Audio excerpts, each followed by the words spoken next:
Un sondage Odoxa Backbone Consulting sur la jeunesse publié cette semaine a beaucoup fait jaser. Selon ce sondage, 8 étudiants sur 10 ont peur de rencontrer des difficultés pour mener à bien leurs études, tandis que pour plus de 70%, les études à distance risquent de dévaloriser leur diplôme. La majorité des 15-30 ans a le sentiment d'être une génération sacrifiée et craignent pour leur avenir. 80% déclarent avoir subi des préjudices importants liés à la pandémie. Pour moitié, ils ont vu leur pouvoir d'achat baisser. Un jeune sur 5 dit avoir perdu son logement ou connu de grandes difficultés pour le financer. La crise sanitaire a détérioré les relations avec leurs amis pour 43%, leur famille 29% et leur vie amoureuse pour 23%. Ils sont d'ailleurs plus d'un tiers à avoir consulté pour des raisons psychologiques depuis le début de la crise ou envisagent de le faire, une proportion qui rejoint les données convergentes selon lesquelles 30% des étudiants souffrent de troubles anxieux et dépressifs. Enfin, plus de 30% ont vu leurs addictions s'aggraver. Covid-19, la jeunesse est-elle sacrifiée? Vous êtes 85,8% à dire oui sur Twitter. Avec nous pour en débattre, Elios Stopnicky, alias Stopnicky, auteur, compositeur, interprète. Il a sorti un clip cette semaine intitulé « Ça dit quoi ?» sur le confinement pour les jeunes. On en passera un extrait à la fin du débat. Il est par ailleurs diplômé d'un master de communication de l'Université Paris-Dauphine. Bonjour. Bonjour. Bienvenue sur Sud Radio. Et Alexis Fournet, étudiant à l'HEIP, Hautes études internationales et politiques, président du journal étudiant CS Politique, Business et Sport. C'est en ligne et en magazine. Bonjour. Bonjour. Bienvenue sur Sud Radio. Et on va commencer avec vous, Alexis, comme vous avez un journal. Ce sondage, vous avez entendu les principaux chiffres. On n'est pas rentré dans tous les détails. Est-ce qu'il colle à la réalité que vous vivez sur le terrain, vous qui êtes encore étudiant? Oui, je pense clairement.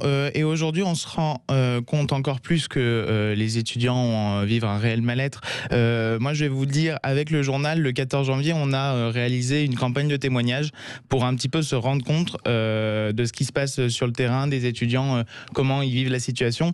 Et on a recueilli un nombre assez important de témoignages. Et aujourd'hui, je peux vous en lire quelques-uns. Par exemple, j'espère que le gouvernement sait ce qu'il est en train de faire, à savoir laisser pourrir l'avenir du pays au-delà de la perte d'espoir de mon décrochage scolaire.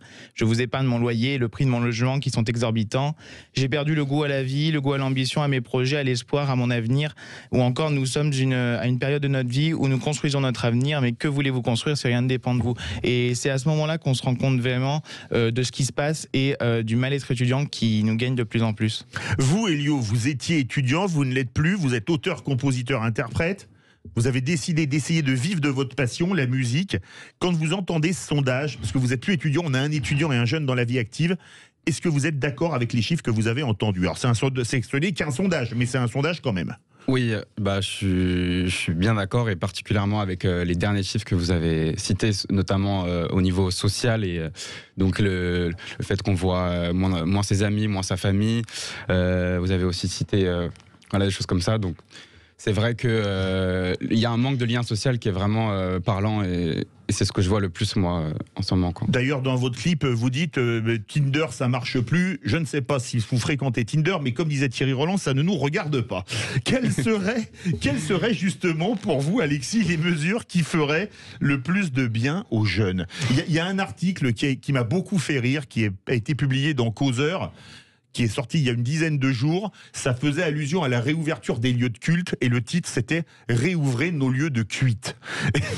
Alors évidemment, l'abus d'alcool est dangereux pour la santé, à consommer avec modération, ça c'est pour le CSA, mais est-ce que quelque part, ça c'est pas quelque chose qui manque à la jeunesse? Moi je pense qu'il y a quand même pas mal de choses qui manquent pour les mesures qui feraient le plus du bien aux jeunes. Moi je pense déjà sur la campagne vaccinale. Aujourd'hui on nous dit que les jeunes sont un des principaux problèmes parce qu'ils sortent, qu'ils vont en soirée, que c'est eux qui véhiculent le Covid dans les bars, les restaurants.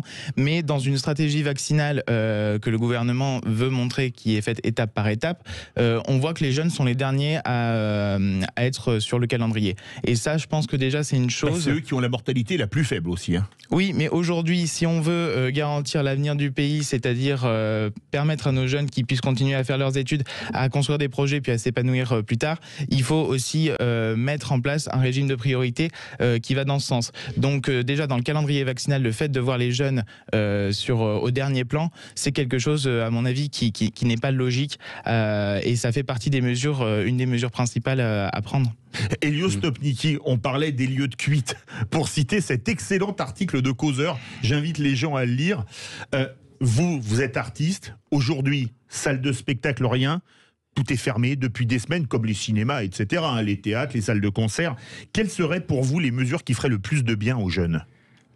Je pense que vraiment de tout fermer comme ça et d'avoir vraiment plus accès à aucune culture, c'est vraiment déjà c'est vraiment très difficile pour nous les jeunes, parce que la culture c'est quand même facteur de lien social, et ça, quand on va au cinéma, au théâtre, c'est un moment de partage, on partage des choses, et c'est vrai que maintenant on a vraiment plus du tout ça, et pour nous en fait c'est vraiment très difficile pour tous les jeunes.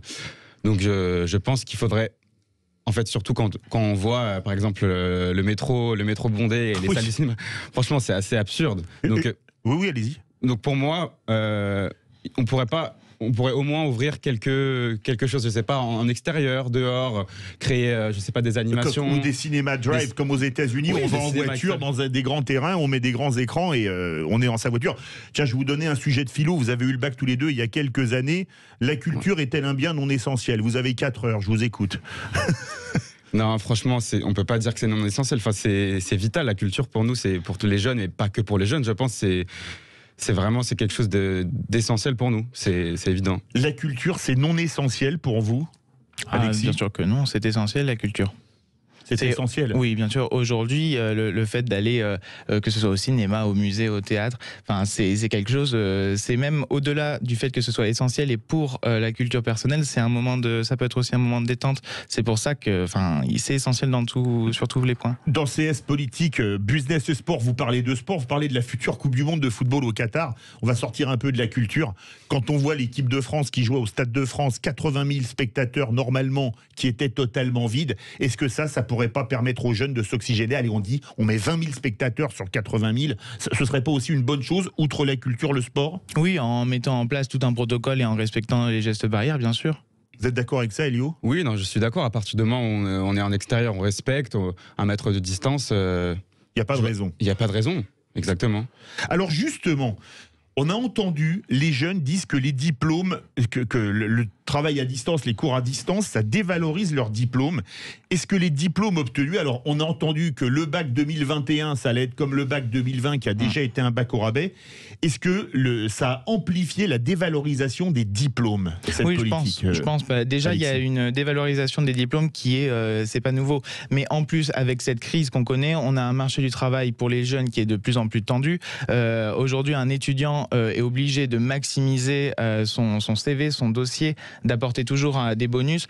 Par exemple, avec le journal, nous, ce qu'on fait, c'est aussi pour permettre, il y a un double enjeu dans notre journal, c'est-à-dire à la fois d'informer les étudiants, de leur redonner l'envie de comprendre l'actualité et d'y participer, mais aussi pour ceux qui travaillent dans le journal, c'est de leur permettre d'avoir ce bonus, quelque chose en plus pour derrière qu'ils puissent trouver, que ce soit un stage ou un master, voilà. Elio, vous avez fait un master à Dauphine, qui est une des toutes meilleures universités françaises. Est-ce que vous le sentez, ou est-ce que vous avez cette peur de la dévalorisation du diplôme ? Oui, je le vois bien autour de moi. Dauphine, qui est une très bonne université. C'est la plus cotée de France, on peut le dire.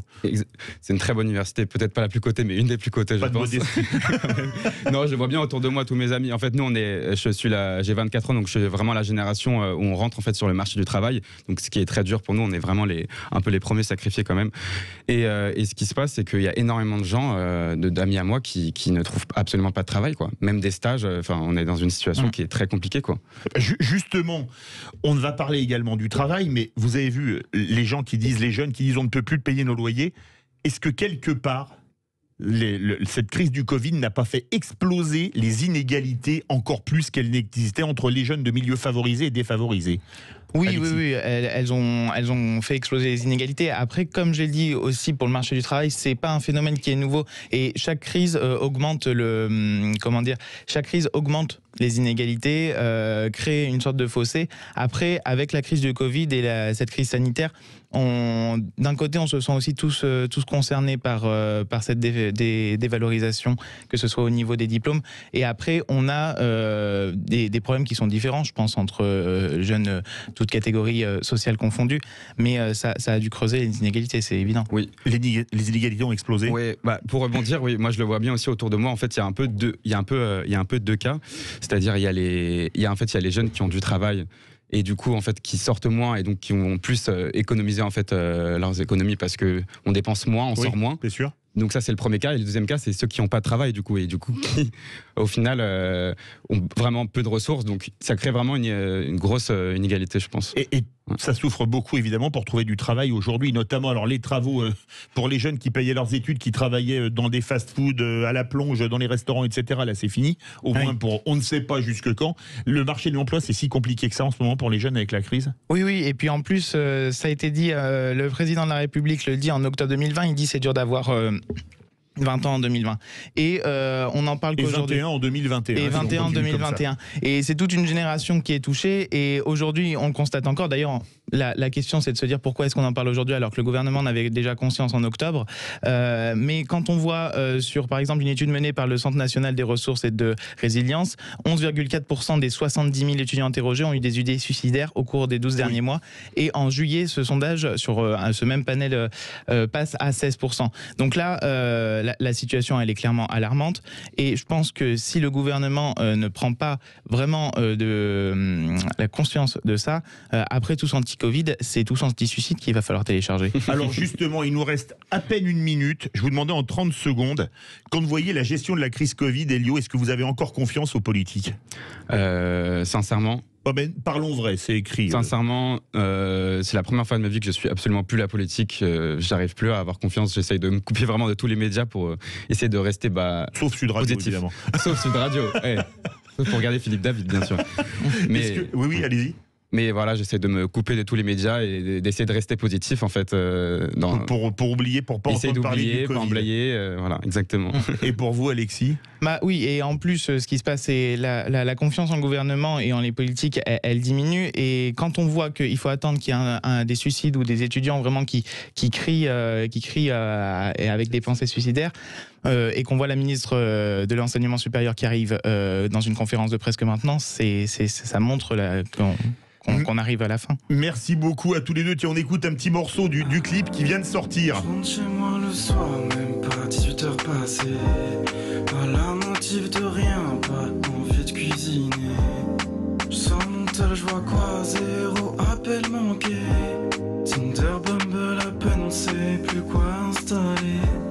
Posé sur le canapé. Et vous pouvez écouter ce clip sur YouTube, la chaîne Stop Niki, c'est également sur Instagram, YouTube, etc. YouTube, Instagram et toutes les plateformes. Ouais. Et toutes les plateformes. Oui, moi je suis un peu dépassé pour les plateformes vu mon âge. Covid-19, la jeunesse est-elle sacrifiée? Vous êtes 85,8% à dire oui. Merci beaucoup Elio Stopniki, auteur, compositeur, interprète, Alexis Fournet, étudiant à l'HEIP et président du journal CS Politique, Business et Sport. Dans quelques instants, Osez Investir, Thomas Binet reçoit en ma compagnie Éric Alouche, directeur exécutif d'ERA France, et Manon Laporte, avocate fiscaliste. Restez bien avec nous sur Sud Radio.